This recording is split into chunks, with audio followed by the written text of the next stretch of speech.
नमस्कार, बिहार तक देख रहे हैं आप और आपके साथ मैं हूं आशीष अभिनव। 4 सीटों पर उपचुनाव हुए और चारों सीटों का परिणाम अब आप लोगों के सामने है। 4 सीट पर एनडीए गठबंधन को बड़ी जीत मिली है, जिसकी उम्मीद की जा रही थी कि बराबर बराबर का ये मुकाबला हो सकता है, कांटे का मुकाबला हो सकता है, लेकिन ऐसा कुछ हुआ नहीं। 4 सीटों पर एनडीए ने बढ़त बनाई और आखिरकार ये बढ़त जीत में तब्दील होती है।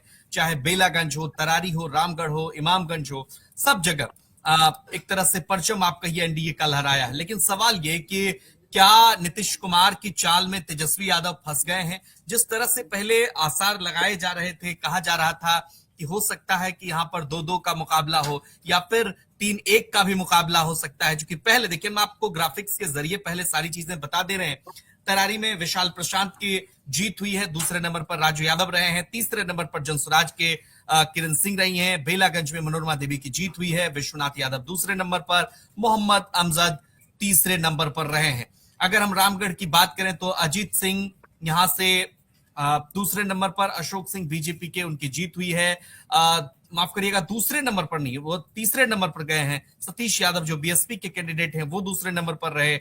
और फिर जनसुराज के सुशील कुशवाहा मात्र 6,513 मतों पर वो सिमट गए। इमामगंज की बात करें, दीपा मांझी यहां से चुनाव जीत गई, 53,435 मत उनको मिले। रोशन मांझी की बात करें तो 47,490।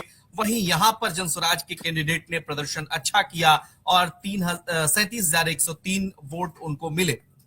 अब सवाल ये कि क्या इस चुनाव ने बहुत कुछ बदल दिया है? एनडीए की सियासत जो बिहार में समझते हैं, वो इस बात को समझेंगे कि इस वक्त बिहार में सबसे बड़ी पार्टी अगर कोई है तो अब भारतीय जनता पार्टी बन गई है। वो भी ग्राफिक्स हम आपको दिखाएंगे। हम स्वागत करते हैं, हमारे साथ रंजन कुमार हैं, राजनीतिक विश्लेषक हैं और सीटों को लेकर के काफी इनका रिसर्च रहा है और लगातार इन मुद्दों पर बेबाकी से अपनी बात रखते रहे हैं। इन चारों सीटों के परिणाम को रंजन सर आप कैसे देख रहे हैं? चूंकि परिणाम अब आ चुके हैं, हम स्वागत करते हैं आपका बिहार तक पर। नमस्कार नमस्कार। इन चारों सीटों का परिणाम क्या बदला सियासत, और 2025 में क्या होगा परिणाम? बहुत सारे लोग ये पूछ रहे थे कल भी लाइव सेशन के दौरान कि देखिए, सरकार की सेहत पर भले ना असर पड़े, लेकिन एक पार्टी, भारतीय जनता पार्टी, वो नंबर 1 की पार्टी बन गई है बिहार में।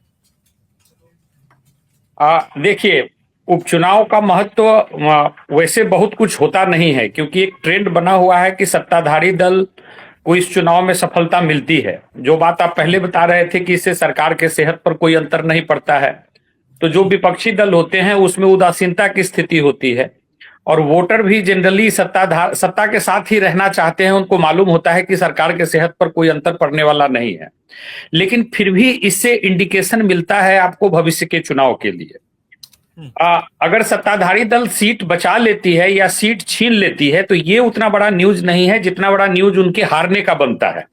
अगर कोई क्षेत्र विशेष न हो, जैसे मान लीजिए हम लोग अपने यहाँ मोकामा को समझ ले कि वहां एक अनंत सिंह के रूप में एक नेता है, चाहे वो किसी पार्टी से लड़े, निर्दलीय से लड़े, तो अगर वहां कोई उपचुनाव भी होता है तो उस व्यक्ति के इर्द गिर्द चुनाव होता है, उसमें कुछ आप बहुत इंडिकेशन ड्रॉ नहीं कर सकते हैं। लेकिन एक जनरल सीट से आपको इंडिकेशन मिलता है। आप पहले देखिए कि ये चारों सीट था कैसा। इस चारों सीट पर मोटे मोटी आप देख ले तो एक जीतन राम मांझी की सीट छोड़ दे, तीनों जगह पर जो इंडिया गठबंधन है उनका कब्जा था। अभी जो लोकसभा चुनाव हुआ है उसमें बिहार में एनडीए के जो घटक दल है उनका परफॉर्मेंस अच्छा रहा है। इसके बावजूद भी वो इस चारों सीट पर लोकसभा चुनाव में एनडीए गठबंधन पिछड़ गया था। इमामगंज से भी राजद के कैंडिडेट को बढ़त मिली थी। वह सीट औरंगाबाद लोकसभा सीट के अंतर्गत आती है और वहां से राजद को बढ़त मिली थी।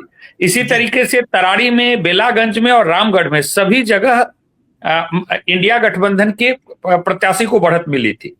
दूसरा कि अगर आप पिछला विधानसभा चुनाव भी देखें और इस लोकसभा चुनाव को भी देखें तो ये जो मगध का एरिया है, मगध और भोजपुर का एरिया है, इस क्षेत्र में इंडिया गठबंधन का परफॉर्मेंस 2020 के विधानसभा चुनाव में भी और अभी लोकसभा चुनाव में भी बहुत ही शानदार रहा है।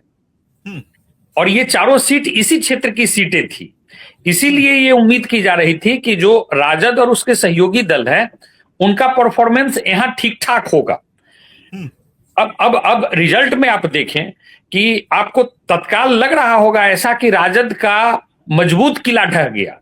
रामगढ़ और बेलागंज ऐसी सीटें हैं जो अगर एक आध अपवाद को छोड़ दे तो 1990 के बाद से राजद नहीं हारी है अपने पूर्ववर्ती रूप में। यही तो सबसे बड़ा सवाल है सर कि जैसे सुरेंद्र यादव की सीट पर जितने भी राजनीतिक विश्लेषक थे वो कह रहे थे कि टफ फाइट है, लेकिन फाइट में देखिए विधानसभा उपचुनाव में अगर 10,000 के करीब का अंतर होता है तो ये एक बड़ा अंतर माना जाता है सर। अगर जिस पार्टी से आप चुनाव लड़ रहे हैं और जो अपोजिशन की पार्टी है उसके बीच का अंतर अगर आप देखें तो मुझे लगता है देखिए आरजेडी से अजीत सिंह वहां रामगढ़ से थे, इनका भी अगर आप अंतर देखें, दीपा मांझी का अंतर भले कम है लेकिन इस सीट पर बड़ा दिलचस्प खेल हो गया बेलागंज में भी अगर आप देखें तो। अगर हम लोग इसको सीट वाइज अगर डिस्कस करें, बेलागंज से हम लोग शुरू करते हैं। बेलागंज एक मजबूत सीट राजद का था और उसके पर्याय वहां पर जो अभी सांसद महोदय हैं जहानाबाद के सुरेंद्र प्रसाद यादव, उसके पर्याय बन गए थे उस सीट के। बीच में वो एक बार एमपी बने थे 1998 में और वो सीट खाली हुई थी, तो उस समय में महेश प्रसाद यादव वहां से राजद के ही टिकट पर जीते थे। उसके बाद से वो हमेशा वहां जीतते रहे हैं और जब जब वो जहानाबाद से लोकसभा के भी प्रत्याशी बने हैं तो बहुत कम मार्जिन से उनकी हार हुई है। अब 2019 के लोकसभा चुनाव में भी देखें कि राज्य के सबसे कम अंतर से हारने वाली सीट वही सीट थी। वो बड़ी मुश्किल से 1000, 1500, 1800 वोट से चुनाव हारे थे। ऐसे में उस सीट का हारना एक मामला है, लेकिन आप देखेंगे कि वहां 2-3 तरह के प्रयोग हुए। ये एक तो सबसे पहले कि जनता दल यू ने जो उनका फार्मूला 2005 में था, जब भी वो कहते थे माननीय मुख्यमंत्री जब चर्चा चलती थी तो उसमें वो बजाते इस बात को कहते थे कि अगर कोई लोहा है तो लोहा को काटने के लिए किसी लोहा को लाना होगा। जब उनसे पूछा जाता था कि आप भी दागी प्रत्याशी और उस तरह के बाहुबली के लोग को ला रहे हैं तो कहते थे कि लोहा को काटने के लिए लोहा को लाना होगा। तो पहली बार जहानाबाद में उन्होंने एक मजबूत प्रत्याशी जो हर तरीके से सक्षम था सुरेंद्र यादव को मैच करने में, उन्हीं की बिरादरी से लेके आए जिनमें क्षमता थी कि वो कुछ यादव मत को भी अपने पक्ष में ला सकते थे। इसके अलावा अगर आप पिछले चुनावों में सुरेंद्र यादव के जीत के मार्जिन को देखेंगे तो ऐसा नहीं था कि वो सिर्फ यादव और मुसलमानों के बल पर जीत रहे थे। उनको जो समाज के कुछ और पिछड़े अति पिछड़े लोग हैं उनका भी उनको वोट मिलता था। अब ये वोट उनके वहां उनके प्रभुत्व प्रभाव के चलते मिलता था या लोगों के बीच काम करने के चलते मिलता था, अब ये मतलब डिबेटेबल है, इसमें बहुत अंदर तक हम लोग नहीं जा सकते, लेकिन मिलता था उनको। मनोरमा देवी के आने से क्या हुआ कि अगर जो कुछ प्रभुत्व वाला एंगल था वो कम हो गया वहां पर। दूसरा काम वहां ये हुआ कि जनसुराज पार्टी ने बिल्कुल, जैसे आप देखेंगे कि प्रशांत किशोर का अभी जितना भी काम हुआ है वो नॉर्थ बिहार में ज्यादा उनका यात्रा वगैरह हुआ है और उनको चैलेंज से तुरंत सामना करना पड़ गया ऐसे क्षेत्र में जिस क्षेत्र में उन्होंने अभी अपना यात्रा भी ढंग से शुरू नहीं किया है। चारों की चारों सीटें ऐसे जगह पर थी जहां वो अभी बहुत ज्यादा एक साल में घूमे नहीं है, तो लेकिन उन्होंने एक एजेंडा बनाया हुआ था और नॉर्थ बिहार के कई सभा में उन्होंने कहा कि कई बार तो अल्पसंख्यक के लिए वो सीट तक की बात की है कि हम 75 सीट देंगे उनको, 80 सीट देंगे, जो उनके जनसंख्या के हिसाब से जितना प्रतिनिधित्व होना चाहिए उसका दोगुना है। तो वो देख रहे हैं कि राजद का जो वो वोट बैंक है वो वनरेबल है। सीमांचल में वो पिछले चुनाव में देख चुके हैं ओवैसी के पार्टी के थ्रू कैसे उसको डेंट किया गया है, तो इस चीज को वो समझ रहे थे और ये एक काम किया वहां पर जहां बेलागंज में, जहां पर वो एक अल्पसंख्यक प्रत्याशी को लाए और इस बात को उन्होंने हाईलाइट किया कि यादवों की संख्या इतनी है, लगातार उन्हीं को प्रतिनिधित्व मिलता है जबकि उससे कुछ ही कम मुसलमान हैं, उनको कोई दल प्रतिनिधित्व देता नहीं है। शुरू में एक वो बुजुर्ग आदमी को लेके आए, फिर लगा कि इनसे काम नहीं चल सकता है, तो एक राजनीतिक आदमी जो पहले जदयू के टिकट पर पहले लड़ चुके हैं चुनाव, उनको लेके आए। अब आप इलेक्शन के बाद आप जोड़ घटाव करेंगे तो आपको लगेगा कि उनका भी वोट जोड़ देने के बावजूद भी राजद के प्रत्याशी हार जाते, हार लेकिन जाते, इसका बिल्कुल। इसका असर जो है मोमेंटम पर पड़ता है हम्म, और जो मनोबल होता है वो डाउन होता है। उसके बाद ओवैसी के भी प्रत्याशी थे, उनको भी 4-5 हजार के करीब मत मिल गया है। और आप एक कलाकारी देखेंगे अब, जो भाजपा का जो जिसको आप मैनेजमेंट कहते हैं, वो मैनेजमेंट सिर्फ बूथ तक नहीं है, वो मैनेजमेंट सालों भर चलता है। वोटर लिस्ट में नाम डलवाना, वोटर लिस्ट से नाम कटवाना, वो एक्टिव रहते हैं। और उसके अलावा एक ट्रिक उन लोगों ने एडॉप्ट किया है कि जिस नाम के प्रत्याशी विरोधी दल के हैं उस नाम के व्यक्ति को खोज के लाओ। अब आप यहां देखेंगे कि एक विश्वनाथ यादव आए हैं और 2,500-3 हजार वोट लेके वो भी चले गए हैं। आप देखेंगे एक ट्रेंड की सभी सीट पर मोटे मोटी एक लालू प्रसाद यादव लड़ रहे हैं निर्दलीय, जो अपने आप वो नाम ही कंफ्यूज करने के लिए काफी है। कहीं उनको 500, कहीं 1000, कहीं 1200 मत वैसे प्रत्याशी को भी मिल रहा है। तो ये सब कारगुजारी करके क्लोज इलेक्शन को जीता जाता है। तो लेकिन बेलागंज में एक और चीज जो नोटिस करने वाली बात रही सर, पूरे कैंपेन के दौरान हमने भी देखा, आप तो लगातार आपकी नजर रही ही, जनता दल यूनाइटेड के लिए ये सीट कहते हैं ना, ईगो का और नाक का सवाल बन जाना। लगातार कैंप कर रहे थे उनके कई सारे मंत्री, जिसमें अशोक चौधरी भी हैं और भी कई विधायक थे वहां पर। खुद नीतीश कुमार प्रचार करने जाते हैं बेलागंज। तो ये, और दूसरी बात, जब प्रशांत किशोर की प्रतिक्रिया आती है कि मुस्लिमों ने आरजेडी को वोट नहीं दिया, तो इन सब की कड़ियां एक तरह से जुड़ती। इसलिए भी ये लोग कहते हैं कि देखिए यहाँ पर प्रशांत किशोर की भूमिका जो थी, हालांकि आपने अभी बताया कि जोड़कर भी आरजेडी के कैंडिडेट नहीं जीत पाते, लेकिन एक परसेप्शन तो क्रिएट जरूर हुआ यहाँ पर, और जेडीयू लगातार बनी रही इस सीट पर। निश्चित रूप से देखिए, इसमें जेडीयू तो लगी हुई थी और लोकसभा चुनाव में उनके परफॉर्मेंस के बाद उनका कॉन्फिडेंस लेवल काफी बढ़ा हुआ है। वो जो लग रहा था कि अब जेडीयू इतिहास की बात हो जाएगी, ऐसा नहीं है। वो काफी कॉन्फिडेंट हो गए हैं और यहां पर पूरे एनडीए का मोटे मोटे सहयोग मिला। आप लोजपा के इसको देखिए, पिछले चुनाव में वहां लोजपा के सवर्ण प्रत्याशी थे और लगभग 7% मत वो ले गए थे। इस बार इस तरह का यहाँ कोई एंगल नहीं था। हालांकि सवर्ण मतों की वहां भूमिका बहुत बड़ी नहीं है बेलागंज में, लेकिन इसके बावजूद भी अब आप पिछले इलेक्शन में अगर देख लीजिए, वहां करीब करीब 32-33% मत मिला था जदयू के प्रत्याशी को, और लोजपा को 7% मत मिला था, जो उनके सवर्ण प्रत्याशी थे, जो पूरे तरीके से एनडीए के वोटर थे। तो अगर उसको भी कन्वर्ट कर दे तो लगभग 40% वोट पिछले बार भी वहां एनडीए फोल्ड को था, और 45% वोट वहां पर इनको करीब करीब 46-47% वोट सुरेंद्र यादव को मिला था। वो रिवर्स हो गया है। जो मत पिछले बार सुरेंद्र यादव को मिला था वो मत जेडीयू को मिल गया है, और जितने मत जेडीयू को मिले थे वो मत जो है सुरेंद्र यादव को मिला है।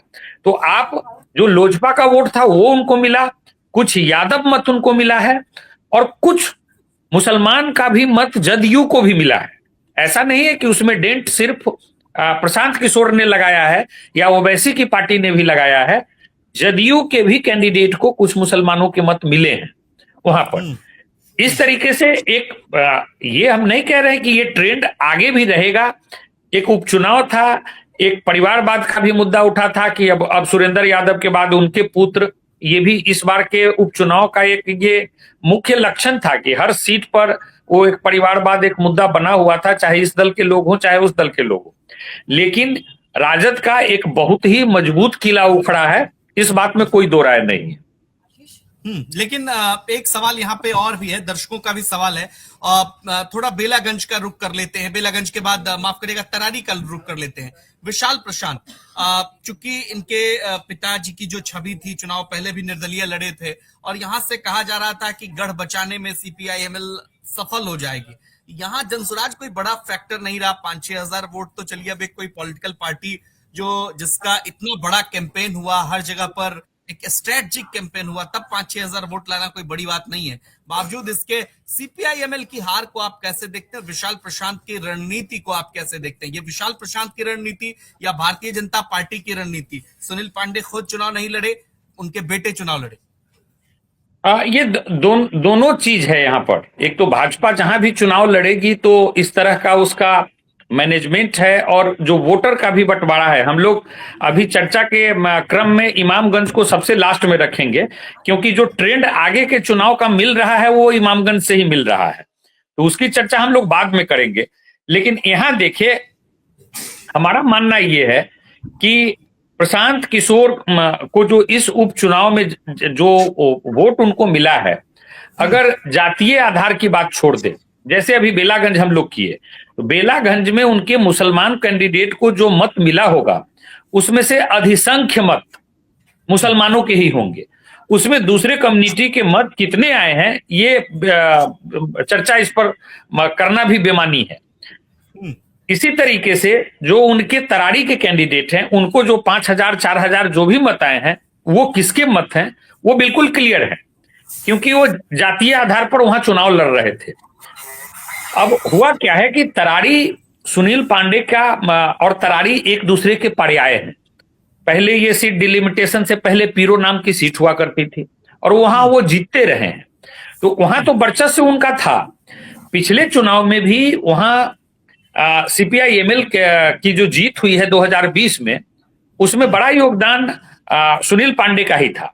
वहां से भाजपा ने किसी कौशल विद्यार्थी को टिकट दिया और सुनील पांडे निर्दलीय आ गए वहां, और उन्हीं से मुकाबला हुआ तरारी में। उनको पिछले बार लगभग जमानत जब्त हो गई थी भाजपा प्रत्याशी की 8% मत आए थे और 37% मत आया था उसमें सुनील पांडे को। तो अगर सुनील पांडे को मिले मत और भाजपा के मिले मत को जोड़ देंगे तो ये करीब करीब 45% मत होता है। पिछले चुनाव में वहां CPI-ML के कैंडिडेट को लगभग 43% मत आया था और इस बार 42% मत आया था। मतलब पिछले चुनाव के तुलना में 1.5% मत कम आया है इस बार CPI-ML के कैंडिडेट को। तो मोटे मोटी वो अपना गढ़ वहां बचाए रखे हैं। जो उनका कैडर वोट है वो उनको मिला है, पिछली बार भी मिला था, आज भी मिला है। अंतर ये हुआ है कि भाजपा ने सुनील पांडे के पुत्र को टिकट दिया और उससे जो सुनील पांडे फैक्टर है वो पूरी तरीके से भाजपा के साथ जुड़ गया। और आज वो तरारी सीट को आप देखेंगे तो मोटे मोटी वो उस कुछ गिने चुने सीटों में है जहां सवर्णों का प्रभाव है।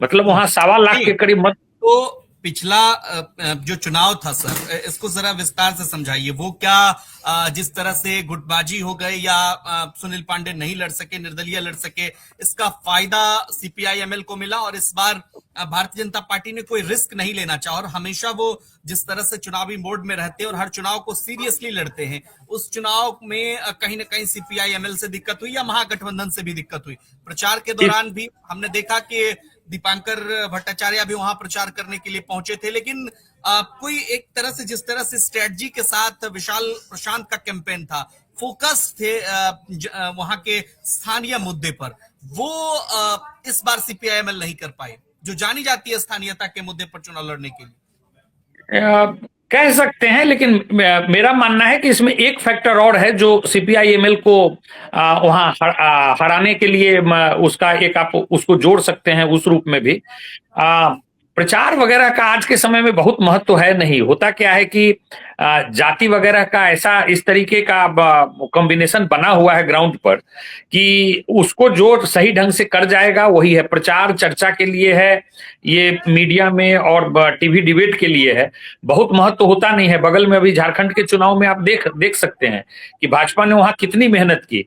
आप देखिए ना, अभी मैं विषयांतर हो रहा हूं, चंदन कियारी की एक सीट है, वहां से भाजपा के जो झारखंड में प्रतिपक्ष के नेता हैं चंदन बावड़ी, ये अमर बावड़ी, वो चुनाव लड़ रहे थे और उनको एक शैडो CM के रूप में प्रोजेक्ट किया जा रहा था कि भाजपा हमेशा सरप्राइज करती है, बाबूलाल मरांडी तो सामने है लेकिन वो अमर बावड़ी ही मुख्यमंत्री बनेंगे।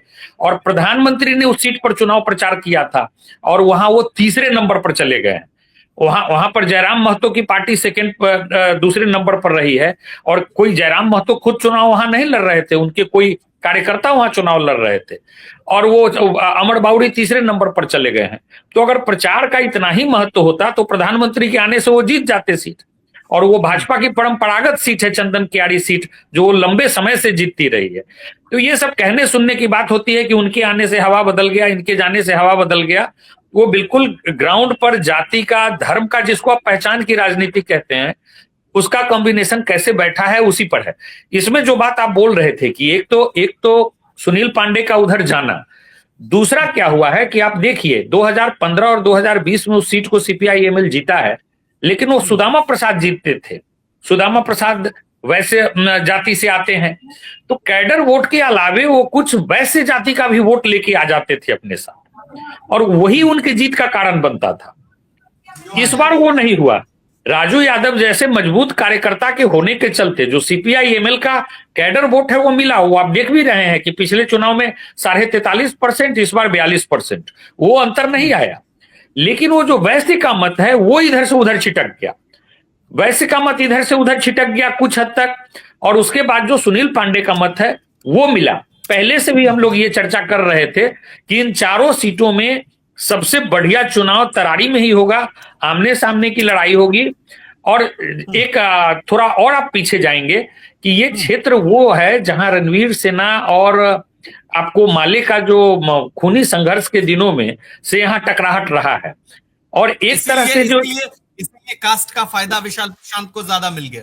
बिल्कुल, क्योंकि वो सिंबल है उस रणवीर सेना से वो सिंबलाइज होते रहे हैं, और इधर तो सीपीआई-एमएल ही थी, तो ठीक है अपने बदले रूप में अब संविधान के तहत ये चुनाव लड़ रही है, सब कुछ है, लेकिन उस टकराहट के रूप में भी था। और प्रशांत किशोर ने इसे भांप लिया।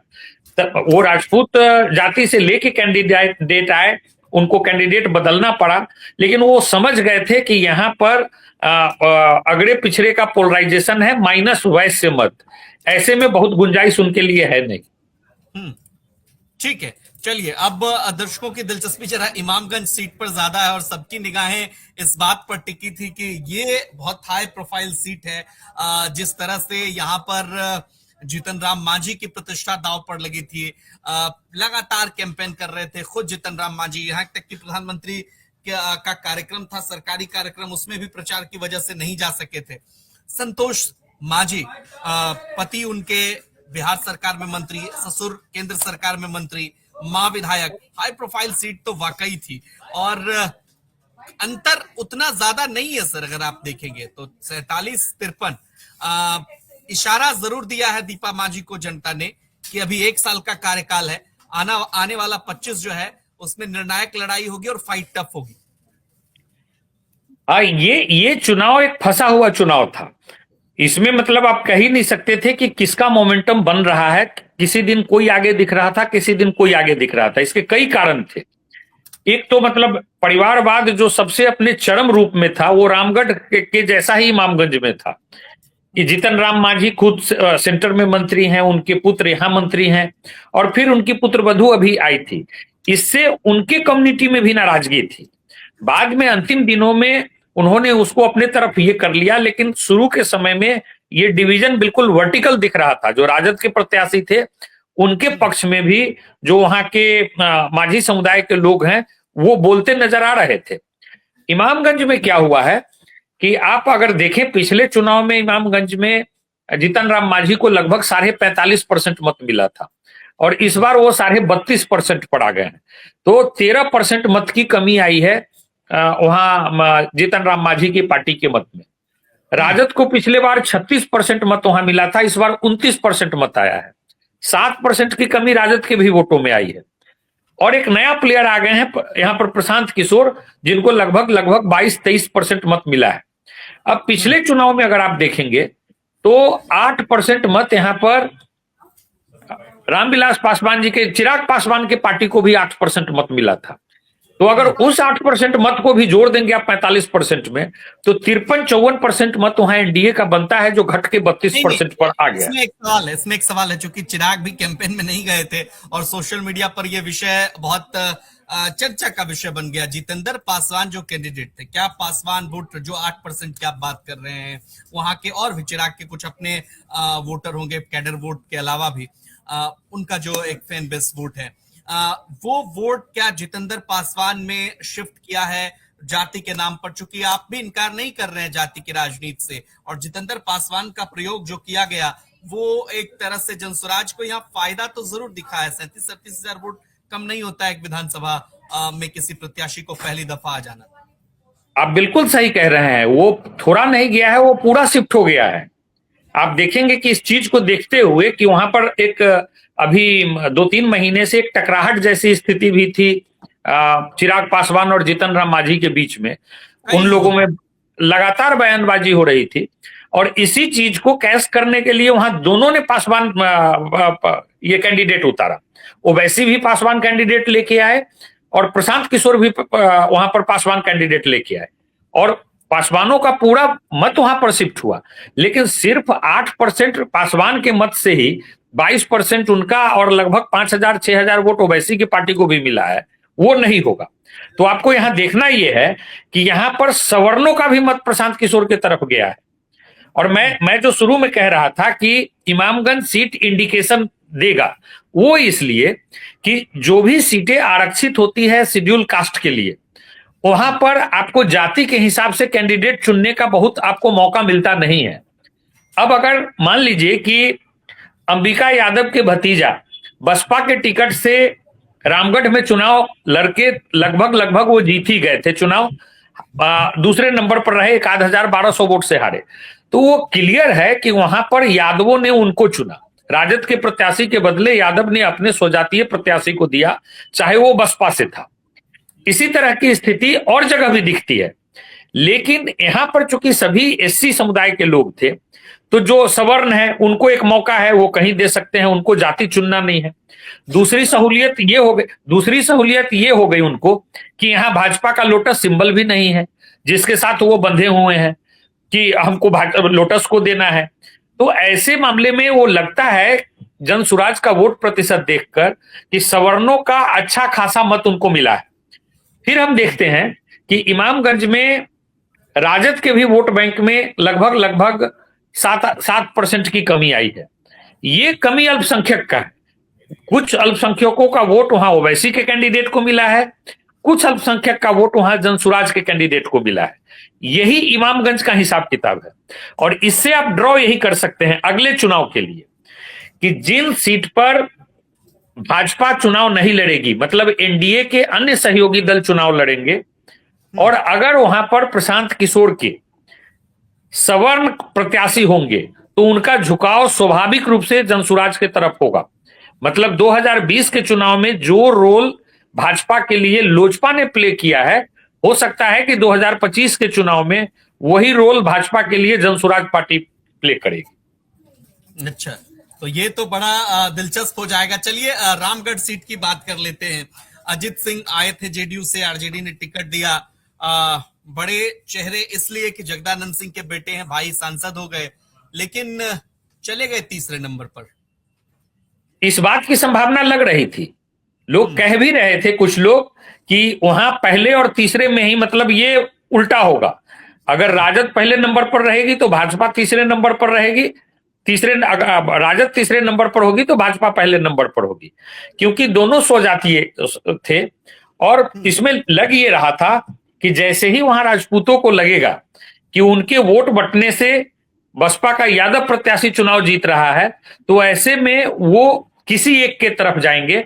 और चूंकि भाजपा का आधार मत उनको ज्यादा लग रहा था कि एक जनसुराज जो है मुसलमानों में कुछ डेंट लगा रहे हैं, तो वहां के राजपूतों के दिमाग में था कि हो सकता है कुछ मुस्लिम वोट उधर चले जाएं।